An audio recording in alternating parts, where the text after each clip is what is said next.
নমস্কার, স্বাগত জানাই সবাইকে বিটিএন নিউজে। সাথে রয়েছে বিধি। দেখে নিচ্ছি আজকের বিশেষ খবর। আসামে বাতিল মহকুমা ব্যবস্থা, আজ থেকে রাজ্যে সূচনা ৩৯টি সমজেলার, বার্তা মুখ্যমন্ত্রীর।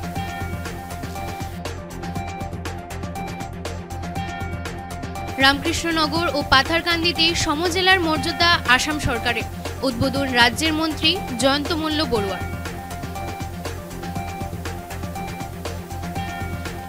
শিলচরে পুরোদমে চলছে দুর্গাপূজার প্রস্তুতি, মণ্ডপ তৈরির কাজে ব্যস্ত শিল্পীরা, ভিলেনের ভূমিকায় বৃষ্টি।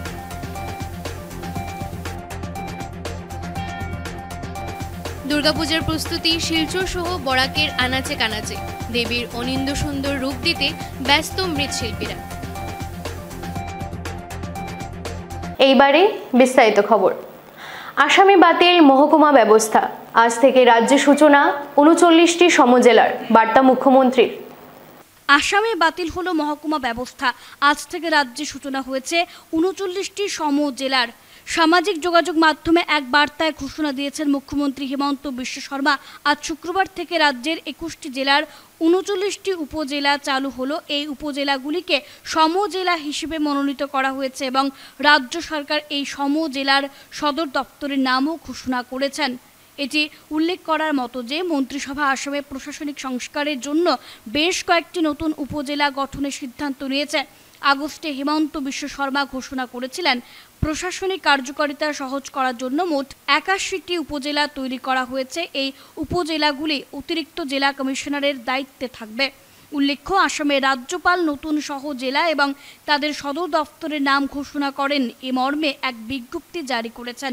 এদিকে মুখ্যমন্ত্রী শর্মা তার বার্তায় জানান, এখন থেকে আমরা আসামে মহকুমা ব্যবস্থা বাতিল করতে যাচ্ছি। এখন থেকে এ রাজ্যে কোনো মহকুমা থাকবে না। এখন থেকে মহকুমা সমজেলা বলে উল্লেখ করা হবে। সমজেলা অর্থাৎ জেলার প্রায় সমান। এখন থেকে সরকারি সেবা পেতে এই ব্যবস্থা জনগণকে আরও উপকৃত করবে বলে জানান মুখ্যমন্ত্রী হিমন্ত বিশ্ব শর্মা।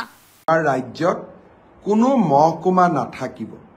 মহকুমাক আমি এতিয়াৰ পৰা সমজিলা বুলি জানিম। সমজিলা মানে জিলাৰ প্ৰায় সমান, অৰ্থাৎ জিলা উপায়ুক্তৰ যিমান ক্ষমতা থাকে সমজিলাধিপতিজনৰো একেই সমান ক্ষমতা থাকিব। অহাকালি আমি ৩৯টা বিধানসভা সমষ্টিত মহকুমাৰ পৰিৱৰ্তে বা মহকুমা ব্যৱস্থাৰ বিলুপ্তি কৰি আমি সমজিলা স্থাপন কৰিম। এয়া হ'ল প্ৰথম পৰ্যায়।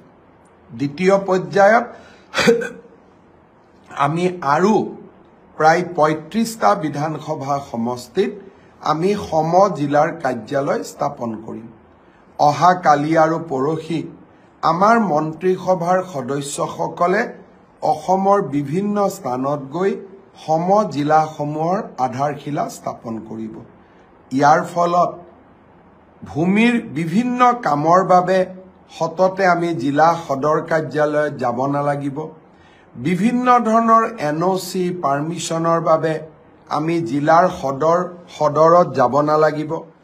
MLA আনটাইড ফাণ্ড আদি বিভিন্ন চৰকাৰী ধনৰ লেনদেনৰ বাবে আমি জিলা সদৰত যাব নালাগিব। আবকাৰী বিভাগৰ কাম কাজৰ বাবে আমি জিলা সদৰত যাব নালাগিব। ৰেচন কাৰ্ড আদি বনোৱাৰ কাৰণে আমি জিলা সদৰত যাব নালাগিব। এই সমজিলাৰ কাৰ্যালয়তে এই গোটেইবোৰ কাম সমাপন হ'ব। মই ভাবোঁ এই সমজিলাৰ ব্যৱস্থাই বহুদিনৰ মহকুমা আন্দোলনৰো এটা সফল সামৰণি পৰিলে। লাহে লাহে ১২৬টা সমষ্টিতে এই সমজিলা স্থাপন হ'ব। অহাকালি আমি এটা নতুন প্ৰশাসনিক ব্যৱস্থাত এটা নতুন আৰম্ভণি কৰিম। আপোনালোকৰ সকলোৰে সহযোগিতা কামনা কৰিছোঁ আৰু আপোনালোকৰ আশীৰ্বাদ কামনা কৰিছোঁ। রামকৃষ্ণনগর ও পাথারকান্দিতে সমজেলার উদ্বোধন করলেন রাজ্যের মন্ত্রী জয়ন্ত মল্ল বড়ুয়া। মুখ্যমন্ত্রী হিমন্ত বিশ্ব শর্মার ঘোষণা অনুযায়ী রাজ্যের ৩৯টি নতুন গঠিত সমজেলার সঙ্গে শুক্রবার করিমগঞ্জ জেলার পাথারকান্দি ও রামকৃষ্ণনগরে সমজেলার আনুষ্ঠানিক উদ্বোধন করেন রাজ্যের জনস্বাস্থ্য, কারিগরি, পর্যটন, দক্ষতা নিয়োগ ও শিল্পোদ্যোগ বিভাগের মন্ত্রী জয়ন্ত মল্ল বড়ুয়া।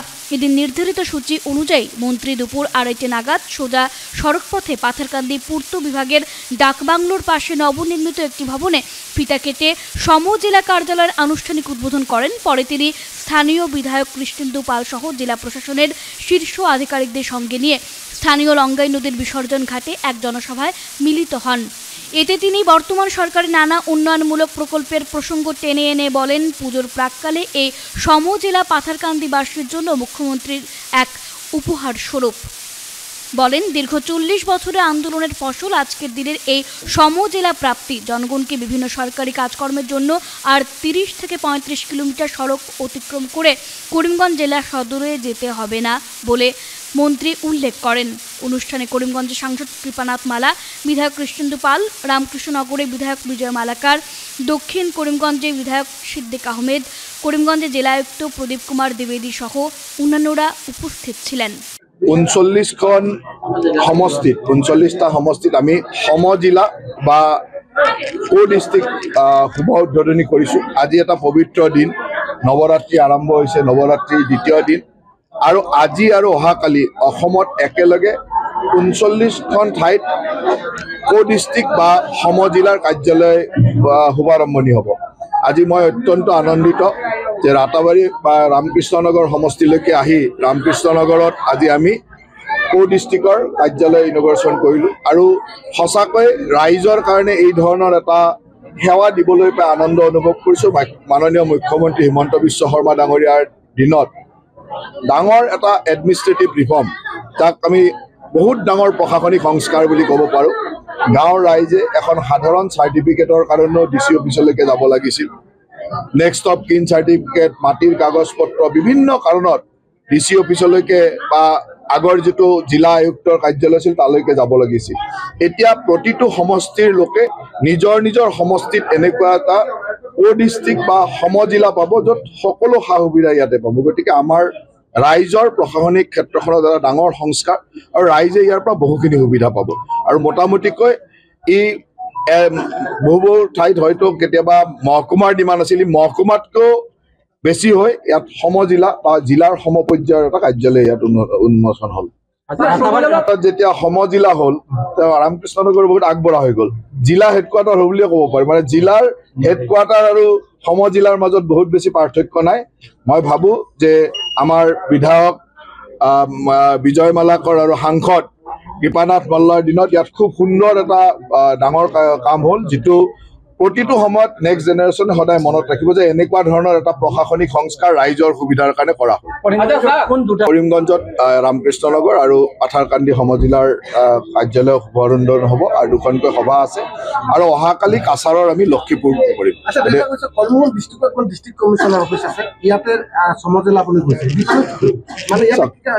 ইয়াতে ডিফাৰেঞ্চটো এইটোৱে যে মেক্সিমাম কাম যিখিনি সাধাৰণ মানুহৰ লগত জড়িত কাম সেইবিলাক সমজিলাতে হ'ব। ডেভেলপমেণ্টৰো মেজৰ কামখিনি ইয়াতে হ'ব, যেনেকৈ MLA fund, MP fund, untied fund এইবিলাক ইয়াতে হ'ব। তাতকৈ বাকী যিবিলাক ডিপাৰ্টমেণ্টৰ কাম থাকে সেই কামখিনি জিলা হেডকোৱাৰ্টাৰ হ'ব। গতিকে মোটামুটিকৈ এতিয়া সমষ্টিবাসী ৰাইজে জিলা হেডকোৱাৰ্টাৰত যাব নালাগে, ইয়াতে সমজিলাৰ কাৰ্যালয়তে গোটেই কাম কৰিব। District commissioner as a district commissioner থাকিব। ইয়াত যিজন ADC ৰেংকৰ এজন অফিচাৰ থাকিব, যাক আমি সমজিলা আয়ুক্ত বুলি কৈছোঁ, ডিষ্ট্ৰিক্ট কমিশ্যনাৰ। আৰু ডিষ্ট্ৰিক্ট কমিশ্যনাৰ ওচৰত সেই গোটেইখিনি পাৱাৰ থাকিব। সমজেলাৰ পৰা মানে জিলা হ'বলৈ কিমান কেইটা বছৰ লাগিব ছাৰ? ইয়াত আৰু জিলা হোৱাৰ কথা নাই, আৰু এইটো সমজিলাটোৱে জিলা। আগতে হয়তো এই অঞ্চলৰ ৰাইজে কেতিয়াবা বিচাৰিছিল যে আমাক মহকুমা লাগে, কাৰণ ইয়াততো আৰু জিলা এখন আছে, কৰিমগঞ্জ জিলা আছে, জিলাৰ সদৰ স্থান আছে।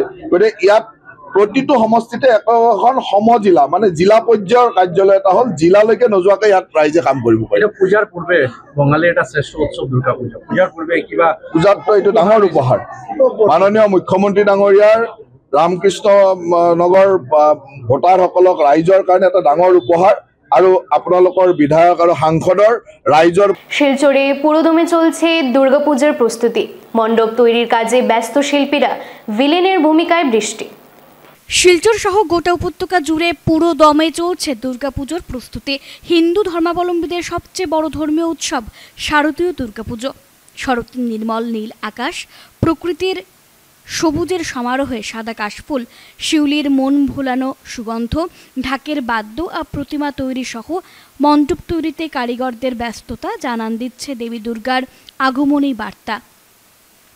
আগামী 8 অক্টোবর মঙ্গলবার মহাষষ্ঠীর মধ্য দিয়ে শুরু হবে সনাতন ধর্মাবলম্বীদের সবচেয়ে বড় উৎসব শারদীয় দুর্গাপুজো। এই উৎসবকে ঘিরে দেবী দুর্গাকে বরণ করে নিতে চলছে মণ্ডপ সাজানোর কাজ। এখন শারদীয় মেতে ওঠার অপেক্ষায় সবাই। সনাতন ধর্মাবলম্বীদের শাস্ত্র মতে এবার দেবী দুর্গা পালকিতে আগমন করে নৌকায় চড়ে কৈলাসে ফিরে যাবেন। আর এই উৎসবকে কেন্দ্র করে মণ্ডপ শিল্পীরা মণ্ডপকে বিভিন্ন ঐতিহাসিক স্থাপনা ও মঠ মন্দিরের বা কাল্পনিক রূপ দিতে রাতভর চলছে কাজ। নিখুঁত হাতের কারুকার্য দিয়ে সকাল থেকে গভীর রাত পর্যন্ত তৈরি হচ্ছে মণ্ডপ। পুজোর দিন ঘনিয়ে আসার সঙ্গে সঙ্গে ব্যস্ত হয়ে পড়ছেন কারিগররা।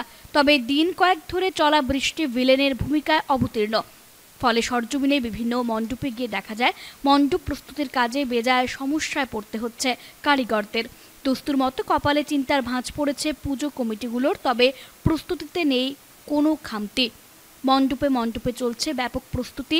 অন্যদিকে বৃষ্টিতে আলোকসজ্জা, প্যান্ডেল তৈরি ও ডেকোরেশন সহ অন্যান্য কাজগুলি ধীরে ধীরে এগিয়ে চলছে। দুর্গাপুজোর প্রস্তুতি শিলচর সহ বরাকের আনাচে কানাচে, দেবীর অনিন্দ সুন্দর রূপ দিতে ব্যস্ত মৃৎশিল্পীরা। শারদীয় দুর্গোৎসবের আর বেশি দিন বাকি নেই। কৈলাস থেকে মর্তে আসবেন দেবী দুর্গা। দেশ জুড়ে তাই চলছে দেবী বন্দনার প্রস্তুতি। প্রতিমা তৈরির কাজও প্রায় শেষ। ব্যস্ত সময় কাটাচ্ছেন প্রতিমা শিল্পীরা। পাশাপাশি চলছে মণ্ডপ সাজানোর কাজ। আগামী 8 অক্টোবর মহাষষ্ঠীতে দেবীর বোধনের মধ্য দিয়ে দুর্গাপুজোর আনুষ্ঠানিকতা শুরু হবে। 12 অক্টোবর দশমীতে বিসর্জন ও শোভাযাত্রার মধ্য দিয়ে শেষ হবে শারদীয় দুর্গোৎসব।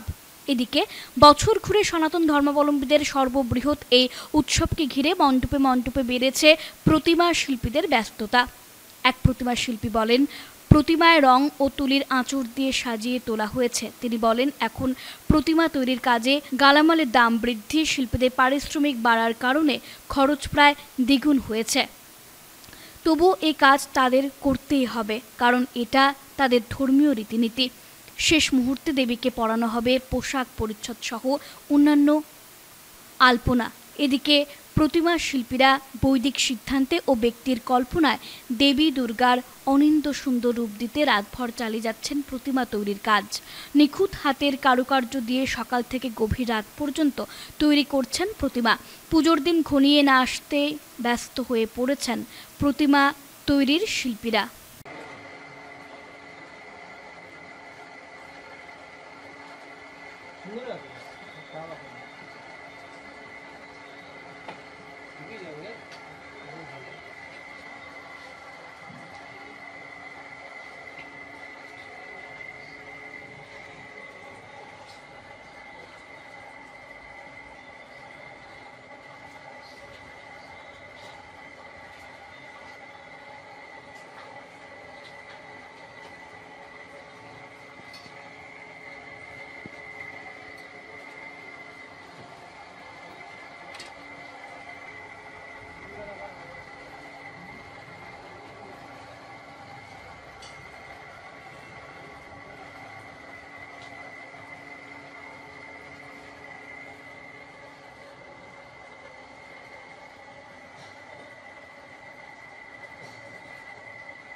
বিজেপির ধলাই উপনির্বাচন কার্যালয়ের উদ্বোধন করলেন কাছাড়ের অভিভাবক মন্ত্রী জয়ন্ত মল্ল বড়ুয়া। ধলাই উপনির্বাচনের দিন এখনো ঘোষণা হয়নি, তবে উপনির্বাচনের প্রস্তুতি শুরু করে দিয়েছে শাসক দল বিজেপি। শুক্রবার সন্ধ্যায় ধলাই উপনির্বাচনের দলীয় কার্যালয় উদ্বোধন করলেন কাছাড়ের অভিভাবক মন্ত্রী জয়ন্ত মল্ল বড়ুয়া। পানিভাড়াস্থিত দলীয় কার্যালয়ের আনুষ্ঠানিকভাবে ফিতা কেটে উন্মোচন করেন মন্ত্রী জয়ন্ত মল্ল বড়ুয়া। এই উপলক্ষে বিজেপির কাছাড় জেলা কমিটির সভাপতি বিমলেন্দু রায়ের পৌরোহিত্যে আয়োজিত সভায় বক্তব্য রাখতে গিয়ে জয়ন্ত মল্ল সাংগঠনিক দিক তুলে ধরে বক্তব্য উপস্থাপন করেন। আগামী উপনির্বাচনে যেই প্রার্থী হন না কেন দলীয় কর্মীরা সক্রিয়ভাবে কাজ করে বিপুল ভোটে জয়ী করবেন বলে আশা প্রকাশ করেন। অনুষ্ঠানে সাংগঠনিক দিক তুলে ধরে বক্তব্য রাখেন সাংসদ পরিমল শুক্লবৈদ্য। অনুষ্ঠানে অন্যান্যদের মধ্যে উপস্থিত ছিলেন বিধায়ক কৌশিক রায়, মিহিরকান্তি সোম, কনাদ পুরকায়স্থ, রূপম সাহা, শশাঙ্ক পাল প্রমুখ। প্রত্যেক মণ্ডলে আর প্রত্যেক পঞ্চায়েত একটা একটা শ্রেষ্ঠ নেতা, সিনিয়র নেতাকে দায়িত্ব দেওয়া হবে আর ওই নেতার দায়িত্বে ইলেকশন চলবে। আপনারা কালকে তাহলে অসুবিধা কম পাবে যে কোনটা পঞ্চায়েতে কার দায়িত্ব আছে, কোনটা মণ্ডলে কার দায়িত্ব আছে। আমি মাত্র এই দায়িত্ব দেওয়া লোকগুলোকে কিভাবে সাহায্য করতে লাগে পরিমলদা আমাকে দিগদর্শন করবে, আমাকে দেখাবে যে এটা এরকম করতে লাগে, এটা এরকম করতে লাগে। আর আমি পরিমলদা আর আমি এখানে দেখবো যে নির্বাচনটা যাতে খুব সুন্দরভাবে, কিছু অসুবিধা না হয়, সুন্দরভাবে নির্বাচন চলে। আর প্রত্যেক পঞ্চায়েতে যাকে দায়িত্ব দেওয়া হবে আজকে এই দায়িত্ব দেওয়ার পরে কালকে থেকে নির্বাচনের কাজ আরম্ভ হয়ে যাবে। ক্যান্ডিডেট আমার প্রয়োজন নাই, ক্যান্ডিডেট যে হবে হবে, এই কারণে বহু ক্যান্ডিডেট বসে আছে। আমার ক্যান্ডিডেট কে এটার প্রয়োজন নাই, ক্যান্ডিডেট যে হবে হবে। আর দলে যাকে টিকিট দেবে এটাই ক্যান্ডিডেট। ক্যান্ডিডেটের জন্য না, আমার দলের যে সিস্টেম আমার খুব সুন্দরভাবে কমিটি আছে, পরিষ্কারমুক্ত হয়েছে, ওইগুলাকে আরো সুন্দর করার জন্য কাজ করতে পারবো। সুন্দরভাবে ইলেকশনটা কিভাবে ম্যানেজ করতে পারি। বিগত সময়ে মুখ্যমন্ত্রী যখন এখানে আসছিল কিছু কাজ ঘোষণা করেছিল, কিছু কাজ আরম্ভ হয়ে গেল। এই সংস্কৃতি পরিবর্তন নেতৃত্বে অনেক কাজ হয়েছে, এই কাজগুলো কোডিফাই করতে লাগবো। আমার নির্বাচনটা হল বিকাশের নির্বাচন। যেভাবে আমরা মহালয়ায় আমরা মা দুর্গার আগমনী বার্তা শুনি, আজকের ঠিক এমনি করে আজকের এই নির্বাচনী কার্যালয় উদ্বোধনের মাধ্যমে নির্বাচনের পদধ্বনি আমরা শুনতে পাচ্ছি। আর এই পদধ্বনি আমরা শুনি, তার জন্য আমরা আজকের দিক থেকে অপেক্ষা করে থাকবো নির্বাচন পরিচালনা হবে, দল প্রার্থী দেবে। আমাকে অনেকে বলেছেন যে আপনার কি ইচ্ছা, আমি এটা আমার অভিভাবক মন্ত্রীর সামনে প্রকাশ করতে চাই। আরে আমি তো ব্যক্তি, আমি পরিমাণ শুধু এখানে প্রার্থী যিনি হবেন ব্যক্তির প্রার্থী হবেন না, দলের প্রার্থী হবেন। এটার নাম ভারতীয় জনতা পার্টি। পার্টি একজন হয় না, পার্টি বহুজনে হয়। আর এই বহুজনের পার্টি হয়, তার মধ্য থেকে ভারতীয় জনতা পার্টি আজকের দিনে সমগ্র বিশ্বের লোকে এই কথা বলতে সক্ষম হয়েছে যে আমরা বিশ্বগুরু হওয়ার দিকে এগিয়ে যাচ্ছি। এই পার্টি প্রার্থী নির্বাচিত করতে পারবে, কাকে প্রার্থী দেওয়া যায়। আর এই পার্টি যাকেই আমরা প্রার্থী দেব, ওই প্রার্থীকে নির্বাচিত করে হেমন্তী বিধানসভায় পাঠানো দায়িত্ব, গুরুত্ব স্বাভিমানের সঙ্গে আমরা সবাই মিলে পালন করব। এই আকাঙ্ক্ষা আছে, এই বিশ্বাস আছে। ধলাই কর্মীদের মধ্যে সবাইকে পুনরায় আমার শ্রদ্ধা নমস্কার জানিয়ে আমার বক্তব্য শেষ করছি। বন্দে মাতরম। শুক্রবার বিকেলের বৃষ্টিপাতের ফলে ফের শিলচর শহরে মিনি বন্যা, জনদুর্ভোগ চরমে। পুজোর আর মাত্র দিন কয়েক বাকি। এর মধ্যে প্রতিকূল আবহাওয়ার দরুন শিলচর শহরে বিভিন্ন এলাকা জলমগ্ন। মাত্র কয়েক ঘন্টা বৃষ্টিতে শহরে মিনি বন্যার সৃষ্টি হয়েছে। এতে একদিকে চলাচলে দুর্ভোগ পোহাতে হচ্ছে জনসাধারণকে, অন্যদিকে বহু পুজো মণ্ডপের কাজে বাধা হয়ে দাঁড়িয়েছে। সামান্য বৃষ্টিতে শহরে জলমগ্ন হওয়ার শহরের ড্রেনেজ ব্যবস্থা নিয়ে জনগণের মধ্যে ক্ষোভ বাড়ছে। শুক্রবার বিকেলে বৃষ্টিপাতের ফলে শিলচর শহরের সোনাই রোড, হাইলাকান্দি রোড, অম্বিকাপট্টি এসব এলাকায় মিনি বন্যার সৃষ্টি হয়েছে, যার দরুন ব্যাপক দুর্ভোগে জনগণ। গত প্রায় 9 বছর ধরে শাসন ক্ষমতায় থাকা রাজ্যের বিজেপি সরকার শিলচর শহরের জমা জল সমস্যা সমাধানে যে ব্যর্থ হচ্ছে তা বলার অপেক্ষা রাখে না।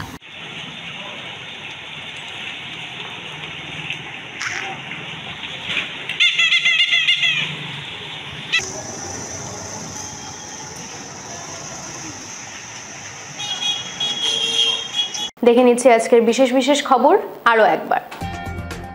আসামে বাতিল মহকুমা ব্যবস্থা, আজ থেকে রাজ্যে সূচনা 39টি সমজেলার, বার্তা মুখ্যমন্ত্রীর।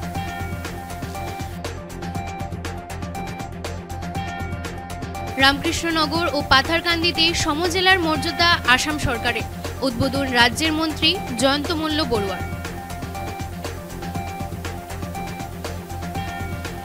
শিলচরে পুরোদমে চলছে দুর্গাপূজার প্রস্তুতি, মণ্ডপ তৈরির কাজে ব্যস্ত শিল্পীরা, ভিলেনের ভূমিকায় বৃষ্টি।